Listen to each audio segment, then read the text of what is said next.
لا حول ولا قوة إلا بالله العلي العظيم. حسبنا الله ونعم الوكيل، نعم المولى ونعم النصير.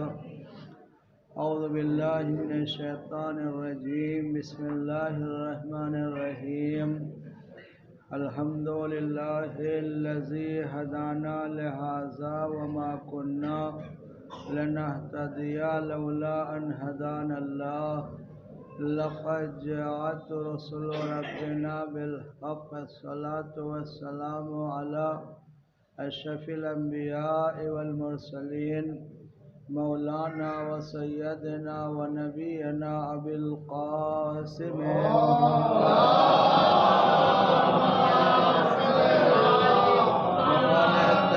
الطاهرين المعصومين المظلومين، ولعنة الله على أعدائهم أجمعين من يومنا هذا إلى قيام يوم الدين. أما بعد، فقد قال الله سبحانه وتعالى في محكم كتابه الكريم. بسم الله الرحمن الرحيم. انی جاعل فی الارض خلیفہ. صلوات بر محمد.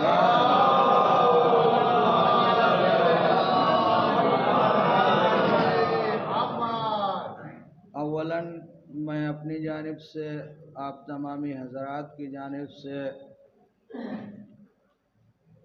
اس جشن پرمسرت اور جشن ولادت با سعادت کی تبریک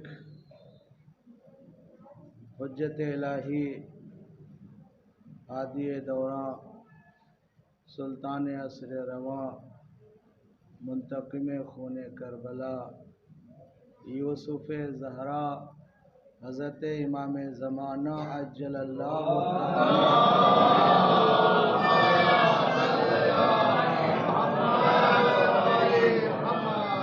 شریف کی بارگاہ میں پیش کرتا ہوں، اور اس کے بعد آپ تمامی حضرات کی خدمت میں مبارکباد پیش کرتا ہوں. بہت ہی کامیاب محفل کا انعقاد آپ تمامی حضرات نے کیا. خداوند عالم کی بارگاہ میں تمام مداحان مولا کائنات اور اہل بیت کے لیے دعا گو ہوں کہ خداوند عالم تمام مداحان حضرات کے دہن سے نکلے ہوئے لفظوں کی جزا انہیں بہترین انداز میں عنایت فرمائے، اور ان تمام مداحان کی توفیقات میں اضافہ فرمائے، تاکہ اسی طرح سے یہ مدح اہل بیت علیہم السلام کرتے رہیں. ایک طویل حصہ محفل کا جو نصب پر مشتمل تھا وہ اختتام پذیر ہوا. اب دوسرا حصہ جو نثر پر مشتمل ہے اس کا آغاز ہو رہا ہے، اور میرا خیال ہے کہ صرف 15 منٹ کا یہ حصہ ہوگا. ظاہر سی بات ہے کہ آپ نے مختلف انداز سے مولا کائنات اور اہل بیت علیہم السلام کی شان میں اشعار سماعت فرمائے. الگ الگ اینگل سے، الگ الگ نوعیت، عنوان اور ٹاپک سے سماعت فرمائے. میں نے قرآن حکیم کی نہایتی مشہور و معروف آیت کریمہ پڑھی ہے، اور اس آیت کے پڑھنے کا مقصد یہ ہے کہ میں اپنے نوجوانوں کے درمیان میں بہت زیادہ زور نہیں لگاتا ہوں، اور نہ یہ امید لے کے خطاب کرتا ہوں کہ یہ نعرے حیدری لگائیں گے یا واہ کریں گے. کوشش یہ کرتا ہوں کہ کچھ ایسی باتیں اپنے نوجوانوں کے ذہنوں تک منتقل کر دوں تاکہ ان کی معلومات میں اضافہ ہو اور وہ باتیں ان کے لیے کارآمد ثابت ہوں اور کام آئیں. تو یہ آیت کریمہ جو میں نے اس وقت آپ حضرات کی خدمت میں تلاوت کی ہے، اس کے پیچھے مقصد یہ ہے کہ ایک لفظ خلیفہ اس میں آیا ہے. انی جاعل فی الارض خلیفہ. لفظ خلیفہ بڑا مقدس، بڑا محترم لفظ ہے، جو اللہ کا پسندیدہ لفظ ہے، اور اگر اللہ کا پسندیدہ نہ ہوتا تو وہ اپنی پاک و پاکیزہ کتاب میں رکھتا نہیں. پہلے اس لفظ کو اللہ نے وضع کیا.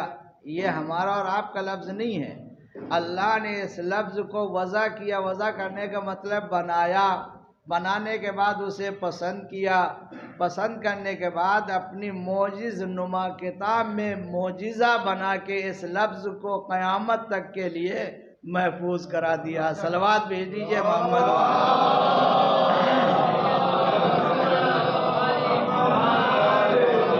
قیامت تک یہ لفظ قرآن کے پاک و پاکیزہ ورقوں کے اندر محفوظ رہے گا. حالانکہ اس لفظ کی مٹی خراب کی لوگوں نے، اس لفظ کی مٹی خراب کی لوگوں نے اس لفظ کو اتنا بدنام کیا، اتنا بدنام کیا کہ 5 روپے لے کے داڑھی بنانے والا بھی خلیفہ کہلانے لگا. صلوات بھیجیے محمد والے.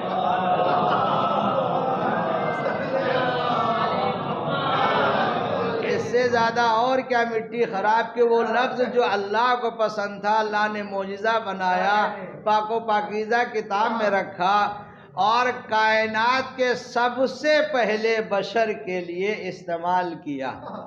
جہاں سے آغاز کائنات ہو رہا ہے، جناب آدم جنہیں ابو البشر، ابو کہتے ہیں عربی میں باپ کو، ابو البشر یعنی بشر کا باپ. تو جناب آدم جہاں سے یہ دنیا چلی، کائنات چلی ہے، ان کا خطاب ہے، ٹائٹل ہے ابو البشر، یعنی تمام بشر کے باپ. کون ہے؟ جناب آدم. یہ لفظ اللہ نے ان کے لیے استعمال کیا کہ انی جاعل فی الارض خلیفہ، میں زمین پر ایک خلیفہ بنانے والا ہوں. خلیفہ کہتے ہیں نائب کو، خلیفہ کہتے ہیں جانشین کو، خلیفہ کہتے ہیں قائم مقام کو. اب آپ اندازہ لگائیں کہ لفظ خلیفہ کی معراج یہ ہے کہ اللہ اپنا جانشین بنا کے اسے خلیفہ کہہ رہا ہے زمین پہ. انی جاعل فی الارض خلیفہ، میں زمین میں اپنا ایک نائب بنا رہا ہوں، ایک جانشین بنا رہا ہوں، ایک قائم مقام بنا رہا ہوں جو میرا خلیفہ ہوگا. اتنا مقدس لفظ ہے. یہ پہلی بات. دوسری بات یہ ہے کہ مولا کائنات خلیفہ چہرم ہے. آج میرے ذہن میں بات یہ آئی کہ میں اپنے نوجوانوں کے درمیان میں یہ ڈسکس کروں کہ مولا کائنات کو تھے خلیفہ آپ کے اعتبار سے؟ چوتھے ہے، پہلے ہے، کون سے خلیفہ ہے بتائیے؟ اگر میں مولا کائنات کو چوتھا خلیفہ کہوں تو آپ میری تائید کریں گے یا میری بات پہ اعتراض کریں گے؟ آپ میری تائید کریں گے. جزاک اللہ، خدا آپ کو سلامت رکھے. واقعاً مولا کائنات چوتھے خلیفہ ہیں، خلیفہ چہرم ہیں. اور یہ اظہار حسین کی خطابت نہیں ہے، خود مولا کائنات نے اپنے چاہنے والوں کے درمیان میں ارشاد فرمایا کہ میں خلیفہ چہرم ہوں. اور جیسے آپ محو حیرت ہیں، اس سے کہیں زیادہ جن کے سامنے مولا نے کہا تھا کہ میں خلیفہ چہرم، وہ محو حیرت ہوئے تھے اور یہ سوچ رہے تھے ہم تو علی کو پہلا خلیفہ مانتے ہو، خود علی کہہ رہے ہیں میں چوتھا خلیفہ ہوں. جب برداشت نہ ہوا تو سوال کر لیا کہ مولا ہم تو آپ کو چوتھا مانتے ہیں، آپ خود اپنے کو ہم تو آپ کو پہلا مانتے ہیں، آپ خود اپنے کو چوتھا کہہ رہے ہیں. کہ واقعاً ہم چوتھے خلیفہ ہیں، لیکن خلیفۃ المسلمین کی فہرست کے چوتھے نہیں ہیں، خلیفۃ اللہ کی فہرست کا چوتھا خلیفہ. صلوات بھیج دیجئے محمد وآل محمد.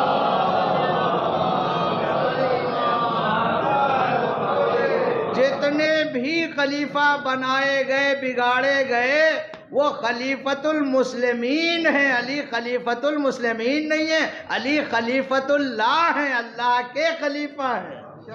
یہ جن سے علی کا تقابل کیا جاتا ہے، جن سے ملایا جاتا ہے، یہ بحث و مباحثہ جو ہو رہا ہے، یہ وہ ہیں جو خلیفۃ المسلمین ہیں. اور خلیفۃ المسلمین اس لیے ہیں کہ انہیں مسلمانوں نے خلیفہ بنایا، لہذا خلیفۃ المسلمین ہیں. علی کو مسلمانوں نے خلیفہ بنایا ہی نہیں، لہذا علی خلیفۃ المسلمین نہیں ہے. علی کو اللہ نے خلیفہ بنایا ہے، لہذا علی خلیفۃ اللہ ہے. صلوات بھیج دیجئے محمد والے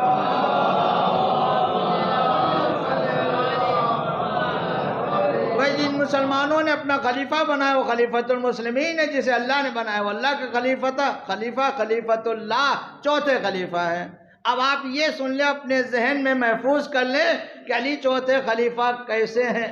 از روئے قرآن سب سے پہلے خلیفہ جو ہیں وہ جناب آدم ابو البشر، جن کا اس آیت میں اللہ نے اعلان کیا کہ انی جاعل فی الارض خلیفہ، میں زمین پہ خلیفہ بنانے والا ہوں.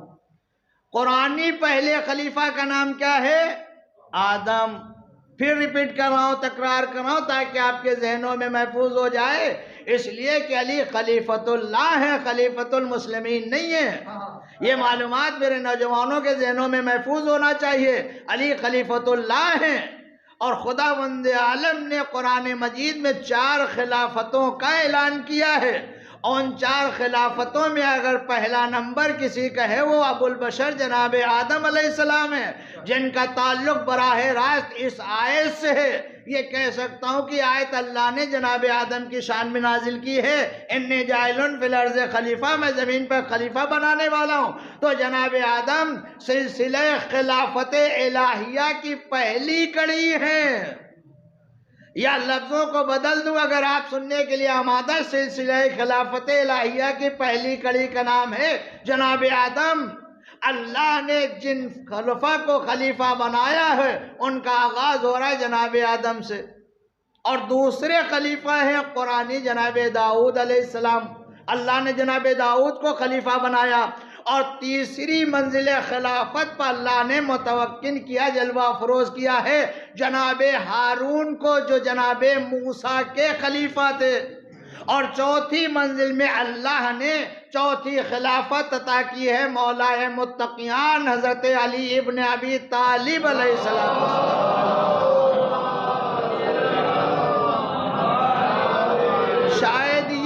شاید یہ پہلی بار سن رہے ہیں کہ اللہ نے 4 خلیفہ بنائے، چاروں کا تذکرہ قرآن میں کیا۔ پہلے کا نام آدم ہے، دوسرے کا نام داؤد ہے، تیسرے کا نام ہارون ہے، چوتھے کا نام علی ہے۔ یہی سبب ہے مولا کائنات نے اپنے چاہنے والوں کے درمیان میں کہا تھا کہ واقعی میں چوتھا خلیفہ ہوں، اس میں کوئی حیرت کی بات نہیں ہے، لیکن خلیفۃ المسلمین کے فہرست کا چوتھا نہیں ہوں، خلیفۃ اللہ کی جو فہرست ہے اس کا میں چوتھا ہوں۔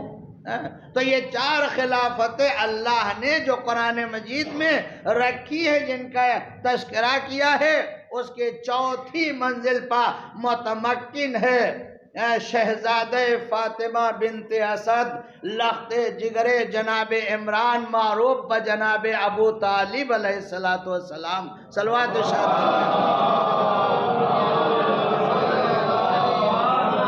مولا علی کی تاریخ ولادت 13 رجب المرجب سن 30 عام الفیل، جزاک اللہ، 30 عام الفیل، 13 رجب المرجب سن 30 عام الفیل کی تاریخ تھی جب کوئی خاتون اپنے بیت الشرف سے برآمد ہوئی تھی۔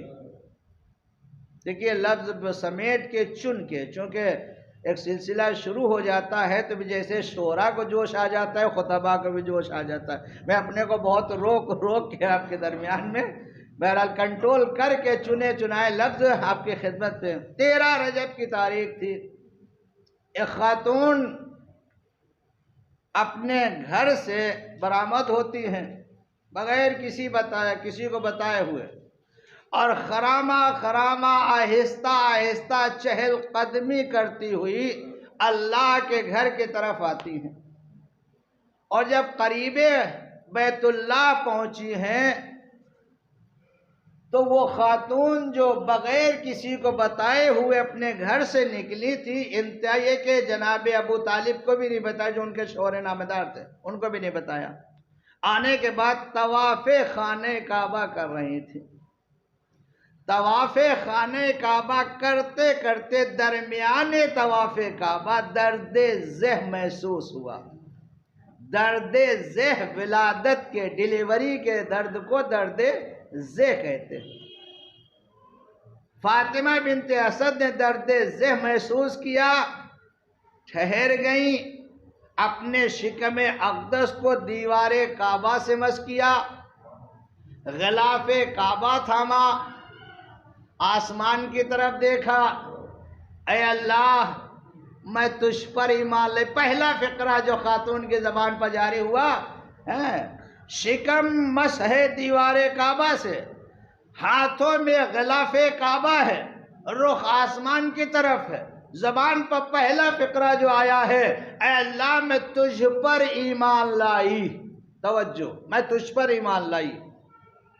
کس کی بیوی ہیں؟ کس کی زوجہ ہیں؟ ایک کافر کی زوجہ ہیں۔ ایک کافر کی زوجہ ہیں، زبان پر فقرہ کیا ہے؟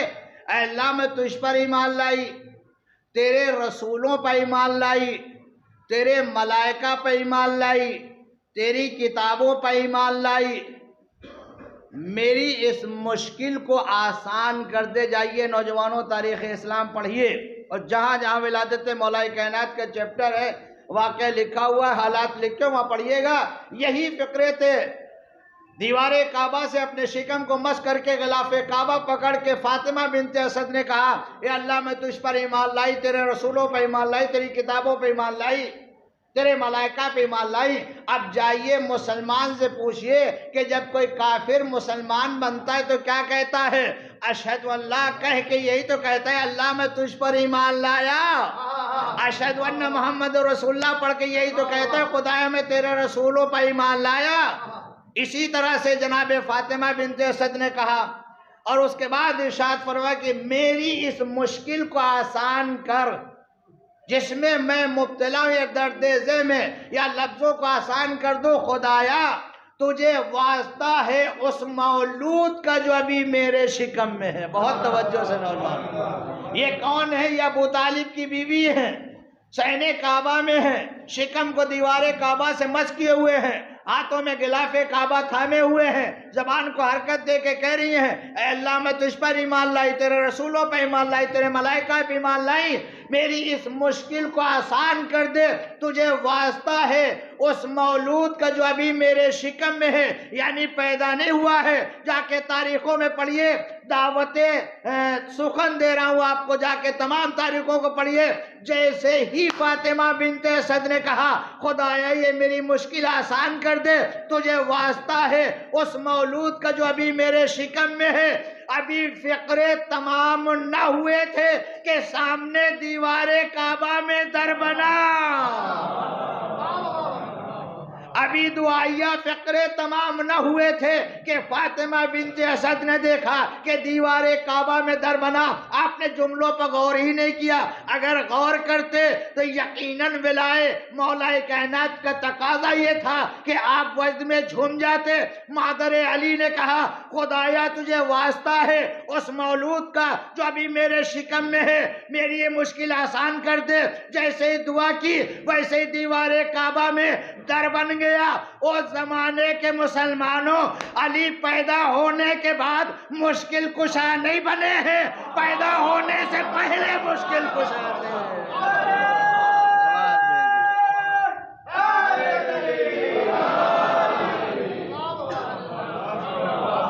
ابھی پیدا نہیں ہوئے ہیں، خدایا تجھے واسطہ ہے اس مولود کا جو ابھی میرے شکم میں ہے۔ اور جیسے ہی واسطہ دیا علی کا، مشکل آسان ہوئی، دیوار کعبہ میں در بنا۔ تو میرا عقیدہ یہ ہے کہ علی پیدا ہونے کے بعد مشکل کشا نہیں بنے ہیں، علی پیدا ہونے سے پہلے مشکل کشا تھے۔ یہی سبب ہے کہ مولا کائنات نے یہ جملہ کہا تھا کہ میں نے آدم تا عیسیٰ انبیاء کی مدد کی ہے چھپ کے، محمد کی مدد چھپ کے بھی کی اور کھل کے بھی کی ہے۔ علی پیدا ہونے کے بعد مشکل کشا نہیں بنے، دیوار کعبہ میں در بنا۔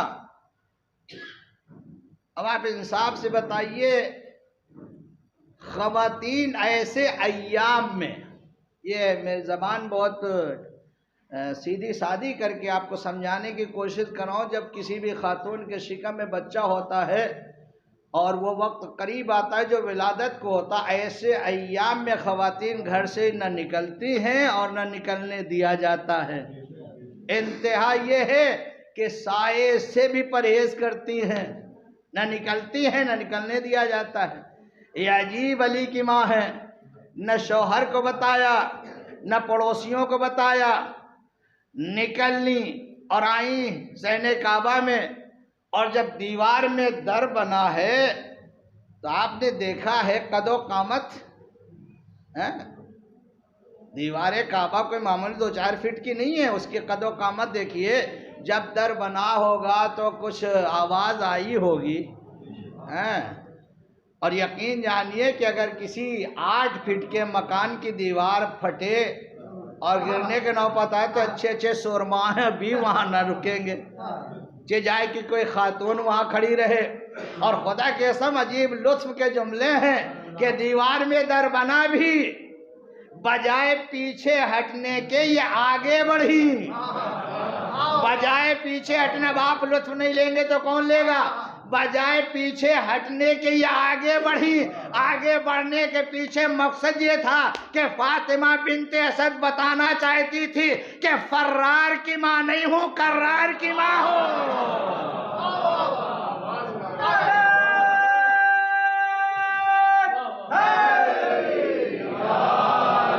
اگر فرار کی ماں ہوتی تو پیچھے ہٹتی، کرار کی ماں ہوں لہذا آگے بڑھی ہوں، آگے بڑھ کے داخل ہو گئی۔ دیوار جوں کی تیوں ہے، تمام مسلمان مانتے ہیں، دو چار فقرے اور التماس دعا۔ وسط کعبہ میں شیخ محدث حق دہلوی عالم اسلام کی بزرگ ترین شخصیت، وسط کعبہ، وسط کہتے ہیں درمیانی حصے کو۔ انگریزی میں شاید میں پڑھا لکھا نہیں ہوں، انگریزی میں شاید سینٹر کہتے ہیں درمیانی حصے کو، کچھ اور کہتے ہیں سینٹر کہتے ہیں۔ جو کعبے کا حصہ تھا وسط کعبہ میں پیدا ہوئے، کونے میں نہیں پیدا ہوئے ہیں، سینٹر میں پیدا ہوئے ہیں، وسط کعبہ میں پیدا ہوئے۔ اور پیدا ہونے کے بعد ماں اور بیٹے، آپ جانتے ہیں کہ 3 دن رہے اس کے اندر، کھانے بھی آئے، سارے انتظامات ہوئے، بہرحال ساری چیزیں وہ اپنی جگہ سنتے رہتے ہیں۔ اور تیسرے دن پھر خداوند عالم کی قدرت کے تحت اس میں دروازہ بدر بنا۔ دیکھیے یہ بھی ہے، آپ نے ایک ہی در نہیں، وہی در نہیں، 2 در بنے ہیں، ایک جانے کے لیے بنا اور ایک نکلنے کے لیے۔ جس سے گئی ہیں اس سے واپس نہیں نکلی ہیں، یعنی جانے کے ٹائم بھی در بنا ہے اور نکلنے کے ٹائم بھی در بنا ہے، دیوار شگافتہ ہوئی ہے۔ اور جب تیسرے دن باہر تشریف لائی تو سامنے کون کھڑا تھا؟ آخری درجے کا رسول، آخری درجے کا رسول، آغوش پھیلائے ہوئے ہیں، یہ نکل نہیں ہیں۔ رسول اللہ کی نظر پڑی، چچی کو سلام کیا، آغوش پھیلا دی۔ فاطمہ بنت اسد سمجھ گئے بچے کو اپنی آغوش سے آخری درجے کی رسالت کی آغوش میں منتقل کر دیا۔ خدا کی قسم مجید یہ وہ منظر کائنات، کاش کے CCTV کیمرہ ہوتا اور آج ہم دیکھتے کہ کیسے فاطمہ بنت اسد اپنے آفتاب امامت کو لے کے نکل رہی ہیں، مہتاب امامت کو لے کے نکل رہی ہیں اور آخری درجے کی رسالت استقبال کے لیے آ رہی ہے۔ چچی کو سلام کیا، مبارکباد پیش کی، بچے کو اپنی آغوش میں لے لیا اور لینے کے فوراً بعد ایک کام کیا کہ اپنی زبان بچے کے دہن میں دے دی۔ یہ بچہ بھی عجیب بچہ ہے، جیسے ہی رسول کی زبان پاتا ہے چوسنا شروع کر دیتا ہے۔ علی نے نبی کو دیکھا، نبی نے علی کو دیکھا، اور آنکھوں میں ایک سودا ہو گیا۔ اور وہ سودا کیا تھا؟ علم رسالت کا سودا۔ خدا کی قسم یہ جملہ اہل ولایت کے لیے عرض کر رہا ہوں، علم رسالت کا سودا علی نے کر لیا۔ عمر صرف 3 دن کی ہے، زبان رسول چوس رہے ہیں، یہ زبان رسول نہیں چوس رہے ہیں، یہ علم رسالت کی طرف سے امامت کی طرف منتقل ہو رہا ہے۔ علم رسالت منتقل ہو رہا ہے، اور جب چوس چکے تو رسول اللہ نے مسکرا کے، رسول اللہ سے مسکرا کے علی نے فرمایا کہ یا رسول اللہ کہیے قرآن سناؤں، توریت سناؤں، انجیل سناؤں، زبور سناؤں، قرآن سناؤں، یہ ساری سنی سنائی باتیں ہیں آپ کی۔ اور رسول نے کہا کہ سنا دو۔ 4 کتابوں کی تلاوت کر دی، 3 نازل ہو چکی تھی، 1 نازل نہیں ہوئی ہے۔ اب اللہ جانے جو نازل نہیں ہے اس کا علم کہاں سے علی کو آ گیا۔ حالانکہ نزول سے پہلے قرآن کہاں تو لوح محفوظ میں تھا، تو بہرحال علم رسالت کا سودا کر لیا۔ علی نے ایک لفظ استعمال کیا، سودا ہے۔ کائنات آدم و عالم کا شاید یہیں پر تقریر ختم ہو جائے۔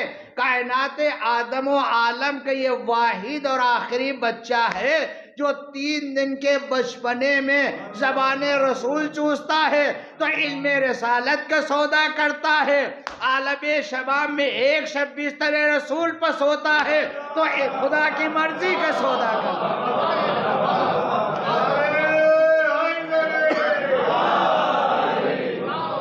3 دن کے بچپنے میں زبان رسول چوسی تو علم رسالت کا سودا کیا، عالم شباب میں ایک شب بستر رسول پر سوئے تو مرضی خدا کا سودا کیا۔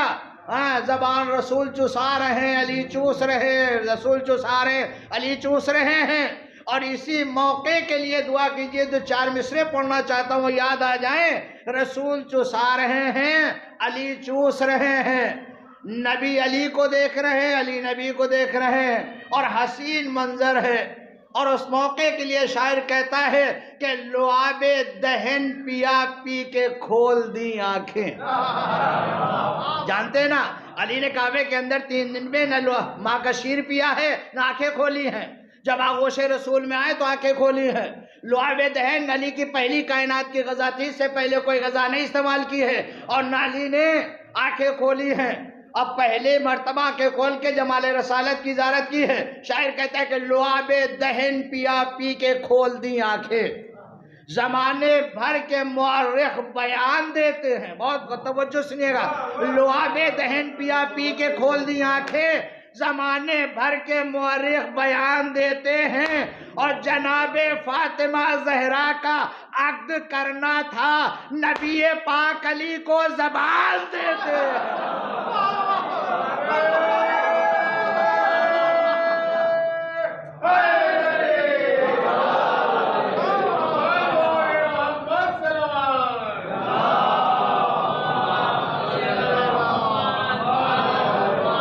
لعاب دہن پیا پی کے کھول دی آنکھیں، زمانے بھر کے مورخ بیان دیتے ہیں، جناب فاطمہ زہرا کا عقد کرنا تھا، نبی پاک علی کو زبان دیتے ہیں۔ خدایا تجھے واسطہ ہے اہل بیت کا، ہم سب کی حاضری کو قبول فرما۔ خدایا تجھے واسطہ ہے محمد اور آل محمد کا، حاضرین محفل کی تمام حاجات کو پورا فرما۔ یا اللہ ان سب مولائیوں کو کم از کم کربلا معلیٰ کی زیارت سے مشرف فرما۔ خدا ان تمام مولائیوں کے رزق میں فراوانی فرما۔ خدا ان کی تمام مشکلات کو دور فرما۔ یا اللہ ہم سب کو شمار غلامان امام زمانہ علیہ السلام میں فرما۔ یا اللہ ہمیں زیادہ سے زیادہ ذکر اہل بیت کرنے اور سننے کے توفیق عنایت فرما۔ خدایا اس جشن کے حقیقی وارث امام زمانہ کے ظہور میں تعجیل فرما، ہم سب کو ان کے اعوان و انصار میں شمار فرما۔ حضرات جن بچوں نے ابھی قصیدے پڑھے ہیں، مدح کی ہے، ان کے لیے کچھ انعام کا انتظام